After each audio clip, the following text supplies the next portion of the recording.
کہ ہم کو یہ لگتا ہے کہ ساری کامیابی در حقیقت دنیا کی کامیابی ہے۔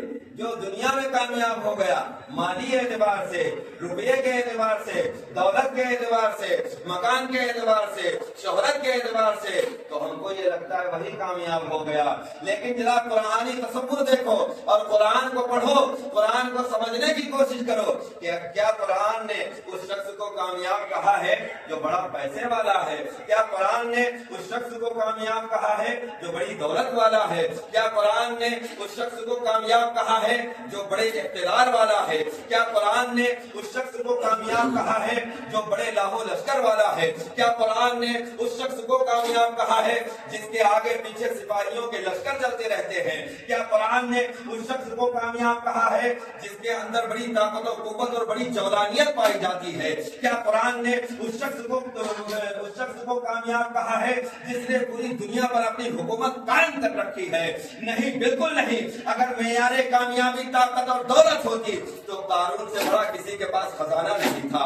اگر معیار کامیابی کسی کی طاقت اور اس کے جاہ و جلال ہوتا، فرعون سے زیادہ کسی کے پاس جاہ و جلال نہیں تھا، اس سے زیادہ کسی کے پاس لاہو لشکر نہیں تھا۔ اگر سفاکیت اور خونریزی کامیابی کی ضمانت ہوتی تو ابھی ماضی قریب میں ہٹلر اور چنگیز خان سے بڑا کوئی سفاک اور ظالم بادشاہ اور حکمراں نہیں گزرا ہے۔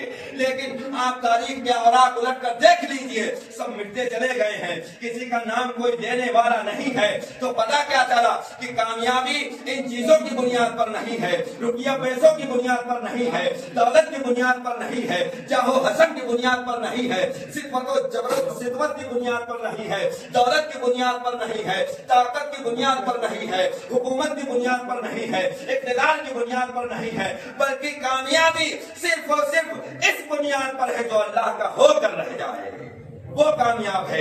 اللہ تعالیٰ نے فرمایا قرآن کریم میں والعصر ان الانسان لفی خسر، کہ یاد رکھو قسم ہے زمانے کی کہ لوگ گھاٹے میں ہیں، انسان نقصان میں ہے۔ کون کامیاب ہوگا؟ کون گھاٹے سے بچے گا؟ کون نقصان سے بچے گا؟ کون خسارے سے بچے گا؟ قرآن نے فرما دیا الا الذین آمنوا وعملوا الصالحات، بس بچے گا وہی جو ایمان لایا ہے اور نیک عمل کیے ہیں۔ کون بچے گا؟ کون کامیاب ہوگا؟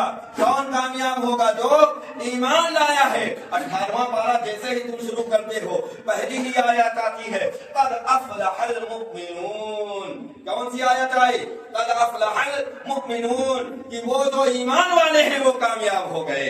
اور آگے بڑھو، آگے ایک مقام پر اللہ تعالیٰ فرماتا ہے یا ایھا الذین آمنوا ارکعوا واسجدوا واعبدوا ربکم وافعلوا الخیر لعلکم تفلحون، کہ اے ایمان والو تم اپنے رب کے حضور جھک جاؤ، سجدہ کرو، اپنے رب کی عبادت کرو، وافعلوا الخیر، بھلائی کے کام کرتے رہو، لعلکم تفلحون، تاکہ تم کامیاب ہو جاؤ، کامیابی کی منزلیں بڑھ کر تمہارے قدم کو چوم لیں۔ پتہ کیا چلا کہ کامیابی کا معیار کچھ بھی نہیں ہے سوائے اس کے کہ تمہارے پاس ایمان کی دولت آ جائے۔